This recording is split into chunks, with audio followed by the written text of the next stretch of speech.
Érica Andrade mandou uma pergunta assim: é possível controlar o nervosismo? Obrigado pela sua pergunta e audiência, Érica. Olha, nervosismo é um termo popular. Pessoas usam a palavra nervosismo e nervoso para diferentes tipos de comportamento. Às vezes se diz que uma pessoa é nervosa por não se controlar, tendo pavio curto. Outras vezes se diz que ela é nervosa porque ela não consegue permanecer serena em certas situações, ficando muito ansiosa, muito inquieta e muito insegura. Também se diz que alguém é nervoso quando é irritadiço, encrenqueiro, briguento. Outras pessoas comentam que são nervosas porque ficam tremendo diante de desafios, seja um novo trabalho, um novo namoro, uma viagem, e se sentindo incapaz de lidar sozinhas com a situação que para elas é assustadora. Desde pequenos nos ensinam a andar, ler, escrever, comer sozinhos, realizar tarefas, fazer nossa higiene pessoal sozinhos, ir na escola ou comprar alguma coisa sem um adulto ali perto, junto. Aprendemos a trabalhar, a estudar, a produzir dinheiro para nossa sobrevivência, nos ensinam a orar, a assistir um serviço religioso. Mas e quanto ao aprendizado do lidar com as emoções, com os complicados sentimentos e pensamentos que surgem em nossa mente? Onde aprendemos isso? Quem que nos ensina isso? Você já viu algum currículo escolar, uma matéria chamada Lidando com Sentimentos? Ou então, Como Administrar Suas Emoções? Eu nunca vi. Bons pais que amam seus filhos geralmente os educam para a tarefa do dia a dia, não sendo comum achar os que educam os filhos a lidar com as complicadas emoções que crianças também têm. Pessoas nervosas podem ter um problema de identidade psicológica, uma falta de segurança interior e talvez uma fragilidade na estrutura da sua personalidade. Como resolver o nervosismo? Bom, se ele veio em parte por herança genética, o pai e a mãe eram nervosos, ou se essa pessoa copiou o modelo da pessoa influente na vida dela, que criou ela, né? Se ficou assim desde algum evento estressor, não importa. A responsabilidade de mudar é pessoal. Então, pode ser tentado o seguinte: primeiro, aceite que existe essa dificuldade em seu jeito de ser e que é um problema seu. Segundo, pare de ficar culpando as pessoas e as circunstâncias do passado e do presente como culpadas do seu nervosismo. Terceiro, entenda e aceite que você precisa mudar. Quarto, cultive o desejo de mudar. Quinto, fique pronto para mudar, ou seja, decidido por causa de um desejo pessoal profundo de mudar. Sexto, procure ajuda em aconselhamento psicológico individual ou de grupo, caso você não consiga melhorar sozinho. Sétimo, leia bons livros sobre o assunto. Oitavo, assista alguma palestra ou seminário sobre esse tema. Nono, peça aos amigos, seus amigos e parentes que digam como veem o seu comportamento e tenham humildade ao ouvir e coragem para aceitar o que for verdadeiro, usando aquele comentário como fonte de saber o que você mudar. Décimo, decida parar de funcionar do jeito que você age, utilizando o pensamento consciente para isto. Você pode dizer para você mesmo assim: eu não vou agir mais assim. Morde a língua, vá dar uma volta, tome uma ducha, cante, ore, respire fundo, escreva, mas não se deixe mais levar pelo nervosismo. 11º, entenda e creia que ter as emoções não é o problema, mas o desafio para a saúde mental é tê-las sem que elas tenham você. 12º, enquanto aprende a se controlar, descarrega o nervosismo com uma atividade física vigorosa, capinando, cuidando do jardim, fazendo ginástica, escalando o morro, pedalando a bicicleta e outras coisas, mas não agredindo as pessoas com palavras e atitudes descontroladas. Eu vivo oscilando entre depressão e ansiedade, e o cansaço físico, emocional e até mental tem sido uma constante em minha vida.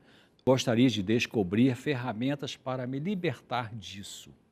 Olha só, você que mandou essa questão importante, É importante ao que sofre mentalmente lutar contra pensamentos de tristeza, descontentamento, desconfiança, ansiedade e cultivar esperança, simpatia, amor equilibrado por si mesmo e por outras pessoas. Não se permita ficar dependente de outra pessoa quanto à cura mental. Nenhum ser humano pode curar o outro ser humano. Não se submeta a qualquer técnica, mesmo tida como científica, se ela o faz submisso ao domínio de outra pessoa e instrumento passivo nas mãos dela. A fonte de cura profunda não é um ser humano. Lembre-se de que você tem uma consciência, você tem liberdade de escolha, você tem inteligência, você pode pensar, pode aprender a lidar com emoções difíceis. Você pode aprender. Existe trabalho a ser feito por cada um que sofre emocionalmente, o qual não pode ser substituído pelo médico, pelo psicólogo, pelo conselheiro ou por medicamentos, mesmo os medicamentos naturais. Esse trabalho é olhar seus pensamentos e sentimentos e analisar se eles têm base na realidade, se são coerentes e decidir lutar contra os que são irrazoáveis, que o afundam na ansiedade excessiva e na depressão. Também é importante você praticar atividades físicas ao ar livre, respirar profundamente e se expor à luz do sol cedo de manhã ou ao final da tarde. Beber também água pura ao longo do dia, evitar bebidas alcoólicas, usar uma alimentação mais próxima do vegetarianismo possível. Isso ajuda o corpo e o cérebro a funcionarem melhor. Tome uma atitude de fazer algo na vida que contribua para aliviar o sofrimento de outra pessoa, ao invés de ficar ocioso ou trabalhando egoisticamente para o acúmulo de bens materiais. Não perca seu precioso tempo com diversões fúteis. Ao ocorrer uma provação difícil na sua vida, ao invés de ficar lamentando, praguejando e se amargurando, o melhor a ser feito é se perguntar: o que eu posso aprender com isso?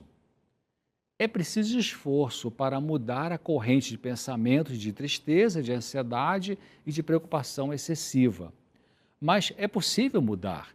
Muito da sua felicidade depende de fixar a mente em coisas animadoras e resistir aos pensamentos trágicos, pessimistas que levam à tristeza e ansiedade. Olhe quanta coisa boa aconteceu na sua vida. Seja grato por isso e fale de gratidão. Talvez será necessário alguns meses treinando parar com pensamentos ansiosos, pessimistas, depressivos e cultivar esperança, gratidão, bondade, de ajuda ao próximo, para sair dessa doença mental. Mas é assim mesmo. Não se apaga em poucas semanas as consequências de anos de tendência negativa de pensar e sentir. Sim, pode ter uma recaída, mas levante e recomece com o que você já sabe e que ajuda você. Creia na mudança que pode ocorrer em sua mente ao você fazer essas coisas. Se você realmente quer melhorar, irá melhorar ao praticar essas coisas. Pratique e veja. Bom, Shirley Ribeiro, de Itaporanga da Ajuda, em Sergipe. Shirley mandou a seguinte pergunta: eu tive depressão e consegui me recuperar sem qualquer remédio. É possível uma pessoa que chega ao nível mais extremo da depressão se recuperar e ter uma vida social ativa? E o que acontece com o nosso cérebro para chegar à depressão? Oi, Shirley, que bom que você assiste claramente. E que maravilhoso que você saiu da depressão mesmo sem precisar tomar medicação. Algumas pessoas conseguem isso, outras precisam de ajuda medicamentosa e psicoterapia. Sim, é possível uma pessoa que sofreu de depressão grave melhorar e voltar a ter uma vida normal e ativa. Neurocientistas que estudam a depressão ainda fazem a seguinte pergunta: será que é o estado depressivo, triste, melancólico que altera a neuroquímica cerebral? Ou será que a neuroquímica alterada é que produz o estado depressivo? O que vem primeiro, o ovo ou a galinha? Você tem sofrimento depressivo porque sua química cerebral ficou alterada, ou a sua química cerebral ficou alterada porque você tem um problema emocional? Parece que a resposta é que as duas coisas estão juntas. excetuando alguns casos em que existe alguma doença física, biológica, cerebral ou não, quando então a causa primária do estado depressivo é física e o restante das depressões parecem ser produzidas por fatores psicológicos, pessoais, sociais, familiares, conjugais, que afetam aquela pessoa de modo particular. Mas com tratamento adequado é possível haver recuperação, tá? Então acredite nisso. Eu fico hoje por aqui, aguardando você para o próximo Claramente. Forças em Deus. Até mais.